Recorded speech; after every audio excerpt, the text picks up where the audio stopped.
आज दिल्ली के वित्त मंत्री श्री मनीष सिसोदिया जी ने बहुत ही शानदार बजट प्रस्तुत किया विधानसभा में। बहुत कठिन परिस्थितियों के अंदर ये बजट प्रस्तुत किया गया और एक तरह से इस बजट में समाज के सभी तबकों को ध्यान में रखा गया है। इसमें महिलाओं का भी ध्यान रखा गया है, इसमें बुजुर्गों का भी, स्टूडेंट्स का भी, यूथ का भी, इसमें सभी धर्म, सभी जाति के लोग, सभी के को ध्यान में रख के इतनी कठिन परिस्थितियों के अंदर ये बजट तैयार किया गया है। हम सब लोग जानते हैं कि किस तरह से पिछले एक साल में केवल दिल्ली नहीं, केवल देश नहीं, पूरी दुनिया के अंदर कोविड महामारी की वजह से बहुत बेहद कठिन परिस्थितियां पैदा हुई थी। पिछले एक साल में जहां हमारी इनकम, सरकार की इनकम आने के सोर्सेज बहुत ज़्यादा कम हो गए थे, हमारा एक्सपेंडिचर बहुत ज़्यादा बढ़ गया था, क्योंकि इतनी कठिन परिस्थितियों में हमें लोगों के लिए ढेर सारे हमने खाने के किचन्स लगाई, राशन बहुत सा 1 करोड़ लोगों को हमने राशन दिया, 10 लाख लोगों के लिए रोज़ खाना बनवाते थे, बुजुर्गों के लिए, टैक्सी वालों के ड्राइवर्स के लिए, ऑटो ड्राइवर्स के लिए 5-5 हज़ार रुपये महीने के हिसाब से उनकी इनकम के लिए हमने अरेंज किया। तो एक तरह से एक्सपेंडिचर के सोर्सेज बहुत ज़्यादा बढ़ गए थे, इनकम के सोर्सेज कम हो गए थे, लेकिन और ऐसा सोचा जा रहा था कि साल के अंत तक आते आते पता नहीं अगले साल के बजट में हम लोग पिछले साल के मुकाबले बढ़ा पाएंगे कि कम होगा बजट। लेकिन मुझे बेहद खुशी है कि पिछले साल का बजट एस्टीमेट 65,000 करोड़ था और इस साल का बजट एस्टीमेट 69,000 करोड़ था, जो कि पिछले साल के मुकाबले लगभग 6% ज़्यादा है। तो पिछले साल के मुकाबले बढ़ोतरी हुई है, इतनी कठिन परिस्थितियों के अंदर बढ़ोतरी हुई है।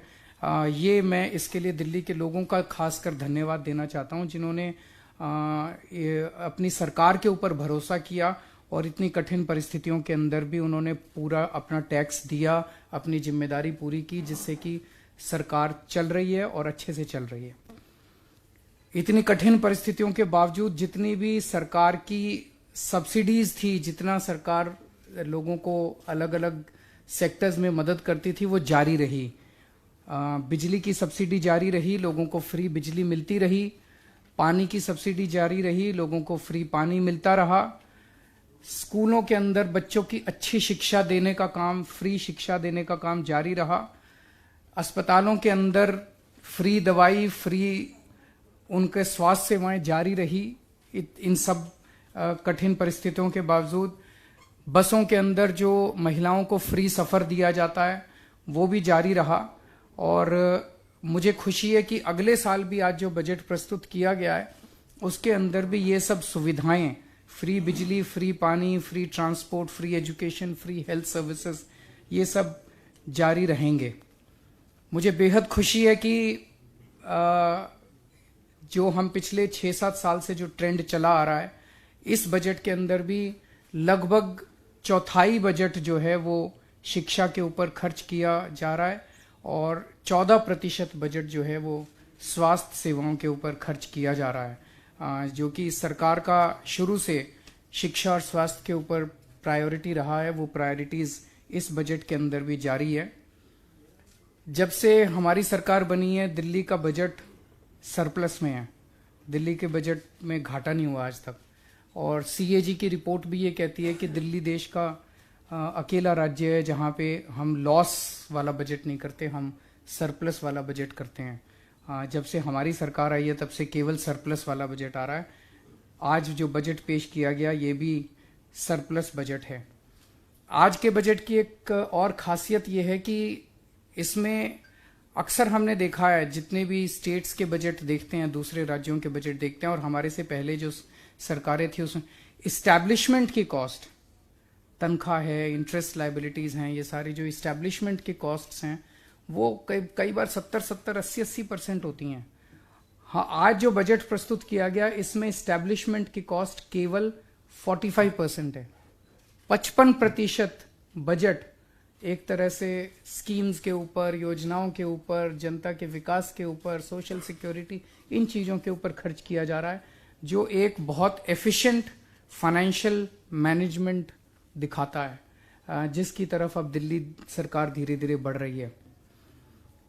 आज देश, हम लोग अब 75 साल आज़ादी के पूरे कर रहे हैं, और 75 साल के बाद ये वाला वर्ष जो है 75वां साल है आज़ादी का। जाहिर तौर पे देश के लिए एक बहुत खुशी की बात है, और दिल्ली सरकार भी दिल्ली के लोगों के साथ मिलके इसको बहुत भव्य तरीके के साथ पूरा साल इसको मनाएंगे हम अपने 75 साल को। लेकिन इसके साथ साथ आज 75 साल पूरे करने पे ये सोचने की जरूरत है कि लोगों की एस्पिरेशंस क्या हैं, क्या वो एस्पिरेशंस पूरी हुई आज 75 साल के बाद। और इन 75 साल के बाद अब जब 100 साल आजादी के पूरे होंगे 2047 में, तब भारत कैसा होना चाहिए, तब देश कैसा होना चाहिए, उस देश को की नींव रखने के लिए, उस किस्म के 2047 के हमारा जो भारत का और दिल्ली का सपना है, उस सपने की नींव अभी से रखनी पड़ेगी, तब हम अपना 2047 का सपना पूरा कर पाएंगे। उस नींव को रखने का काम आज इस बजट ने किया।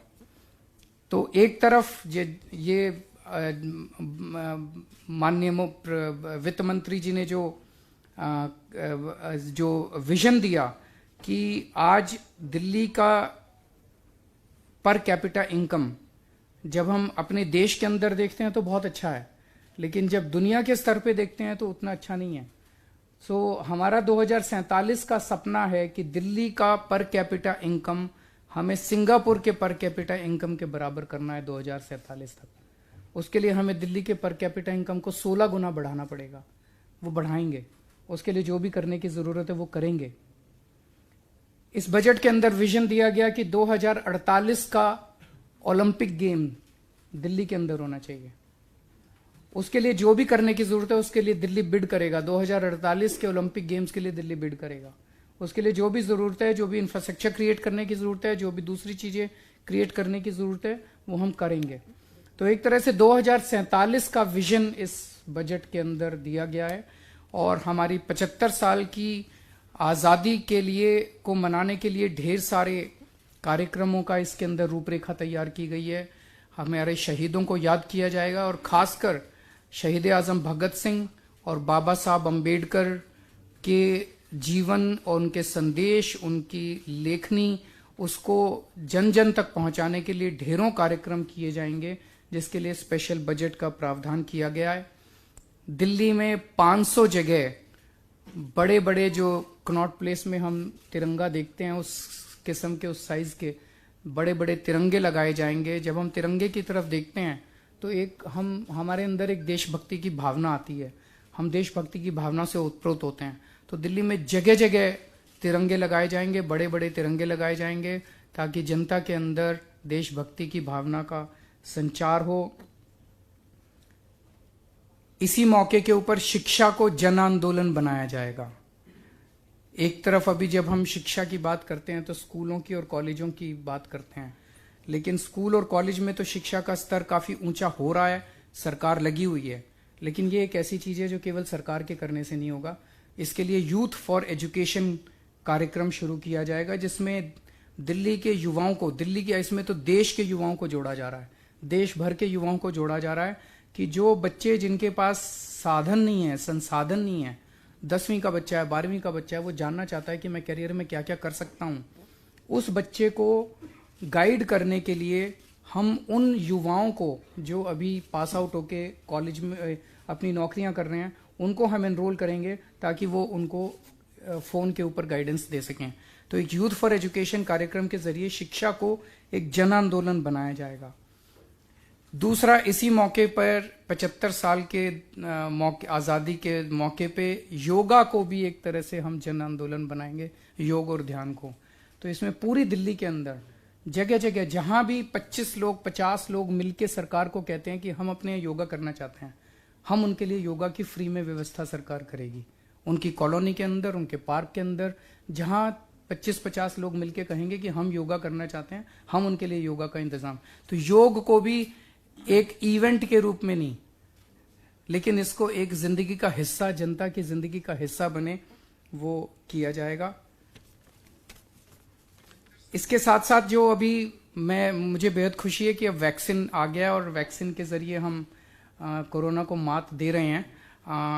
तो जितने सरकारी अस्पताल हैं, जो प्राइवेट हॉस्पिटल हैं, वहां पे आप पे करके अपनी वैक्सीन लगवाते हैं, लेकिन सरकारी अस्पतालों के अंदर दिल्ली में जो भी फ्री में वैक्सीन लगवाना चाहता है वो किसी भी सरकारी हॉस्पिटल में जाके फ्री में वैक्सीन लगा सकता है। दिल्ली की जनता को फ्री में वैक्सीन लगाने का दिल्ली सरकार का संकल्प है। पहली बार देश के अंदर महिलाओं के लिए स्पेशल क्लिनिक्स बनाए जाएंगे। जो हमने मोहल्ला क्लिनिक बनाए, अभी तक 496 मोहल्ला क्लिनिक बन के तैयार हो गए। अब महिलाओं के लिए स्पेशल मोहल्ला क्लिनिक बनाए जाएंगे ताकि महिलाएं अपने इलाके के अंदर, अपने मोहल्ले के अंदर, बगल में जाके अपने इलाज करवा सकें। दिल्ली के हर नागरिक को हेल्थ कार्ड दिया जाएगा और हेल्थ कार्ड के जरिए उस हेल्थ कार्ड में अब उसको अपना एक्सरे, अपनी MRI, अपना वो सब रखने की जरूरत नहीं है। सारा डेटा क्लाउड के ऊपर होगा और आप किसी भी हॉस्पिटल में, शुरू में केवल सरकारी हॉस्पिटल में इसको लागू करेंगे, फिर प्राइवेट हॉस्पिटल्स में भी करेंगे। तो आप केवल अपना हेल्थ कार्ड ले जाइए और आपके सारा डेटा उसके ऊपर अवेलेबल होगा। आपका सब कुछ पूरा एक बहुत ही elaborate health information management system बनाया जा रहा है। आपको डॉक्टर की अपॉइंटमेंट भी उसके जरिए मिल सकती है, आपको लाइनों में लगने की जरूरत नहीं है। सब कुछ जो है वो हेल्थ मैनेजमेंट सिस्टम के ऊपर होगा। और दुनिया का पहला वर्चुअल दिल्ली मॉडल स्कूल बनाने की कल्पना इस बजट के अंदर की गई है, जिसमें क्लासरूम की दीवारें नहीं होंगी, स्कूल की दीवारें नहीं होंगी। आप कहीं से कभी भी किसी भी वक्त पढ़ सकते हैं। ये अपने आप का पहला स्कूल होगा जो कि दिल्ली में शुरू किया जाएगा। इसके अलावा और भी बहुत सारी योजनाएं आप लोगों ने सुनी आज। पानी के क्षेत्र में, परिवहन के क्षेत्र में, पर्यावरण के क्षेत्र में, हर क्षेत्र के अंदर इस बजट के अंदर सारी चीज़ों का ध्यान रखा गया। अब अगर आपके कोई क्वेश्चंस हैं तो आप। मेरा एक सवाल ओलंपिक्स को लेकर है। आपका जो विजन है 100 साल बाद 2048 में आप कह रहे हैं कि आवेदन करेंगे, मेरे से जुड़े हुए दो सवाल हैं। पहला सवाल मेरा ये है कि क्या इसके लिए आप आवेदन कर चुके हैं या करेंगे? नहीं, करेंगे। आप करेंगे क्या? इससे लेकर केंद्र सरकार से आपकी उनसे बातचीत भी करेंगे, सब मिलके करेंगे। तो देश की बात है, अपनी अकेली थोड़ी है। ये तो देश के लिए एक बड़े गर्व की बात होगी। तो जाहिर तौर पे केंद्र सरकार, दिल्ली सरकार मिलके ही करेंगे। सर, क्या ऐसा कोई प्रोविजन हो सकता है सर, जो पेट्रोल डीजल का इस वक्त सबसे ज्यादा दामों में आग लगी हुई है, स्टेट के तो वैसे ही टैक्सेस बहुत कम होते हैं, हमारे तो वैसे ही साधन बहुत कम होते हैं। केंद्र सरकार के पास फिर भी साधन ज्यादा होते हैं। तो अगर केंद्र सरकार इसमें कुछ पहल करे तो लोगों को फायदा हो सकता है। जी बिल्कुल लेना चाहिए, जरूर लेना चाहिए। हम तो शुरू से कह रहे हैं कि इसको जरूर GST के अंदर लेना चाहिए। वैक्सीनेशन की जो बात थी कि सरकारी अस्पतालों में फ्री होगा, तो प्राइवेट अस्पतालों को क्यों इससे दूर रखा गया? क्या कोई खास वजह है? नहीं, कोई खास नहीं है। कुछ लोग प्राइवेट में जाना चाहते हैं, वो जाएं, हम क्यों। अब आप कहोगे जैसे प्राइवेट स्कूल है, सरकारी स्कूल है, जो सरकारी स्कूल में पढ़ेगा वो फ्री है। जो प्राइवेट में अपना पैसा खर्च करके करना चाहते हैं वो करें। सरकारी अस्पताल हैं, प्राइवेट अस्पताल हैं। जो प्राइवेट अस्पताल में इलाज कराना चाहते हैं हम उनको क्यों वंचित रखें। अरविंद जी, ये वर्चुअल दिल्ली स्कूल वाला जो कॉन्सेप्ट आप लेके आए हैं, एक्चुअल में जब कोरोना आया था, वर्चुअली क्लास शुरू हुई थी, तो बहुत सारे एक्सपर्ट ने इस पर अपनी रिपोर्ट दी थी कि बच्चों का विकास रुक जाता है, शारीरिक आंखों को दिक्कत होगी। तो बहुत सारी दिक्कतें थी इसके साथ। तो आपका ये कॉन्सेप्ट कैसे बच्चों के लिए बेहतर होगा? इसमें मैं मनीष जी, इसका पूरा डिजाइन बनाया जा रहा है और उसी से ये सीख मिलके हुआ है। क्योंकि जो अभी तक कहते हैं कि इसका विकास रुक जाता है वो भी थ्योरेटिकल है, और ये जो कहते हैं कि साहब इसी से काम चल जाएगा ये भी अभी एक अजम्पशन है। लेकिन नीड महसूस हुई है। बहुत सारे लोग जो दिल्ली से यहाँ से चले गए अभी भी नहीं लौटे हैं। वो बिहार में, मध्य प्रदेश में, यहाँ तक कि महाराष्ट्र तक में हमारे बच्चे बैठ के अभी ऑनलाइन पढ़ाई ही कर रहे हैं, और हम उनके लिए अलग से स्कूल खुलने के बावजूद उनके लिए ऑनलाइन पढ़ाई ही करवा रहे हैं। तो वो वर्चुअल एक पॉसिबिलिटी है, उसको कैसे एक्सप्लोर करके करना है, उसमें काफ़ी एजुकेशनिस्ट की हमने एक टीम बनाई है और वो इसको एक्सप्लोर कर रहे हैं कि किसी बच्चे का जो विकास स्कूल में आने से होता है वो लोकल एक्टिविटीज से कैसे रुके, वो दूर बैठे हुए कैसे कर ले, लेकिन साथ साथ वो वर्चुअली पढ़ाई कर सके, प्रैक्टिकल्स कर सके, एग्जाम दे सके। पूरा सिलेबस उसका उसी तरह से डिजाइन होगा ताकि वो जहाँ भी रह रहा है वहाँ के हिसाब से वो काम कर सकते हैं। मनीष जी, बजट आप लोगों दोनों से मेरा सवाल है कि बजट आप लोगों ने बनाया और मुख्यमंत्री ने तारीफ भी करी, बड़ी जल्दी सरप्लस हो गया, जिस तरीके से बजट बढ़ा है। अभी 6 महीने पहले तक बजट आप लोगों को टैक्सेस बढ़ाने पड़े थे पेट्रोल और डीजल पर, और तब जाके आमदनी बढ़ी थी। अब ऐसा क्या फार्मूला आप जो लेके आए हैं, दो वित्त मंत्री भी बता दें और आप भी बता दें कि जो बजट सरप्लस चला गया और 69 पहुंचा दिया आपने 69,000। Efficient financial management. सर आपने कहा पर कैपिटा इनकम जो है वो सिंगापुर के बराबर हो जाएगी, और उसके लिए आपने कहा कि Sorry? 16% आपने कहा कि सिंगापुर का पर कैपिटा इनकम मेरी पर कैपिटा इनकम के बराबर हो और 16% तक उसकी बढ़ोतरी हो। फ्लोटिंग पॉपुलेशन और ये जो माइग्रेट्स का रहता है सबसे ज्यादा, आपको लगता है कि पर कैपिटा इनकम इसकी वजह से प्रभावित नहीं हो सकेगा? अगर मनीष जी बता सकेंगे। नहीं, वो सारी चीज़ों को ध्यान में रखते पर कैपिटा इनकम जब ली जाती है तो एक एवरेज लिया जाता है। एवरेज में आते हैं जो अमीर लोग होते हैं वो भी आते हैं, जो गरीब लोग होते हैं वो भी आते हैं, माइग्रेंट की पॉपुलेशन भी होती है। लेकिन एक एवरेज तौर पे आज जब हम दिल्ली की पर कैपिटा इनकम कहते हैं तो कितनी, लगभग 3 लाख के करीब है। 3 लाख 3.5 लाख आज बताया गया था कि मैं एग्जैक्ट, हाँ, लेकिन जब इसी को 16 गुना बढ़ाया जाएगा। और ये देखिए दिल्ली में फ्लोटिंग पॉपुलेशन है, वो सिंगापुर में भी है। आज दिल्ली तमाम परिस्थितियों के बावजूद पूरे नेशनल एवरेज से 3 गुना पर है। उसमें जो सर की पॉलिसीज हैं जिसमें लोगों के लाइफ में फाइनेंशियल इंटरवेंशन हो रही है, लोगों की मदद हो रही है, उससे और मार्केट में एक्सपेंडिचर बढ़ रहा है, उनकी एक्सपेंड करने की कैपेसिटीज बढ़ रही हैं। आज जिसका बिजली का बिल बच रहा है वो 3,000 रुपये बचा के उसके बाद उसको लोकल मार्केट में इन्वेस्ट करता ही है ना, उससे किसी दुकानदार की इनकम बढ़ रही है, तो वो कहीं ना कहीं लोकल फ्लोटिंग इकोनॉमी में बहुत कंट्रीब्यूट कर रही है। Sir, what is the corresponding feature of your budget, of this budget? Like always the focus has been on health and education. It remains the same. So is the attention that you've given to Desh Bhakti the most defining feature of this budget? And is that a reflection of what the central government is doing? Certainly देशभक्ति जैसा इन्होंने जब present किया आज budget, उन्होंने कहा ये देशभक्ति बजट है। सो सर्टनली देशभक्ति इज द डिफाइनिंग फीचर, जिसमें एक तरफ देशभक्ति से संबंधित ढेर सारे उसके सेलिब्रेशन से संबंधित इवेंट्स होंगे, और जैसा आज 75 साल जब हम आज़ादी को पूरे कर रहे हैं तो हमारे सामने किस किस्म का देश है, किस किस्म की दिल्ली है, हमें और क्या क्या करने की ज़रूरत है, और 100 साल पूरे करने पे हमारा कैसा सपना है और उसको सपने को पूरा करने के लिए क्या क्या नींव रखने की ज़रूरत है, वो सारे फीचर्स इसमें हैं। आपने सेंट्रल गवर्नमेंट की कही तो सेंट्रल गवर्नमेंट भी अपने देश की है, दिल्ली सरकार भी अपने देश की है, मध्य प्रदेश सरकार भी, सारी सरकारें मिलके मनाएंगी ना, इसमें अलग अलग थोड़ी है, हम सब मिलके मनाएंगे। देश को गर्व है अपनी आज़ादी के ऊपर।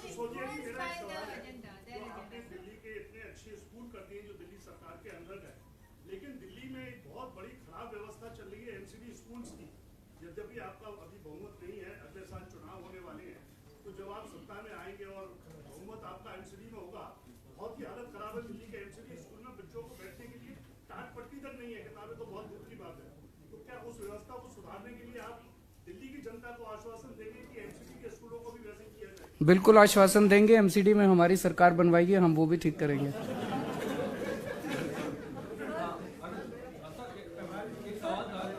पिछले कुछ सालों में आपने बजट में spoken about new universities and new schools. The problem has been the allocation of land from DDA because that falls under DDA. अभी तक बहुत बारी ऐसा हो चुका है कि आप लोगों ने प्रपोज किया है बट लैंड आपको टाइम से एलोकेट नहीं हुआ है। Is there anything that you working on to get rid of this problem?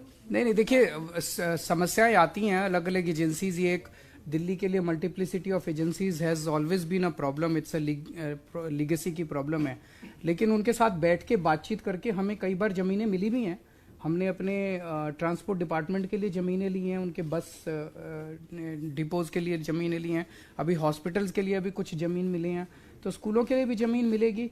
उन्होंने डीडीए ने एलोकेट किए हुए हैं कि ये एजुकेशन के लिए ज़मीन है, ये तो we will sit with them, we will work with them. Last question देशभक्ति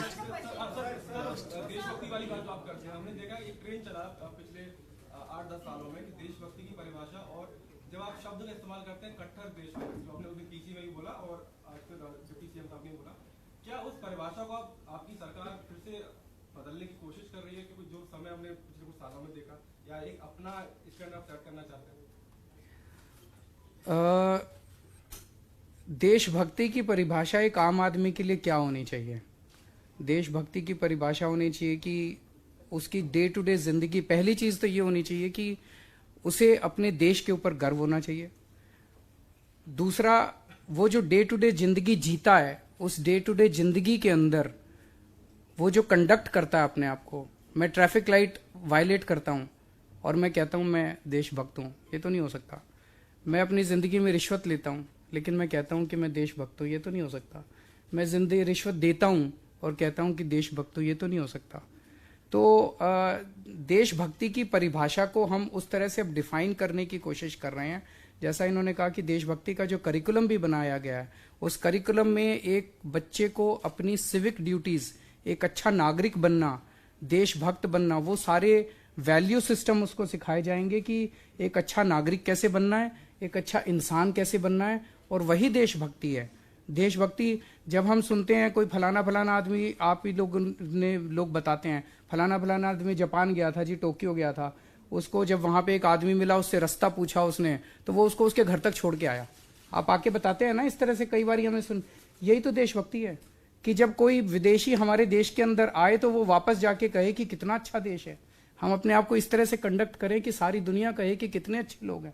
सर, केंद्रीय मंत्री उन्होंने कहा है कि जो बटला हाउस एनकाउंटर था वो सही था। आज राजनीति नहीं करें, चलो, थैंक यू।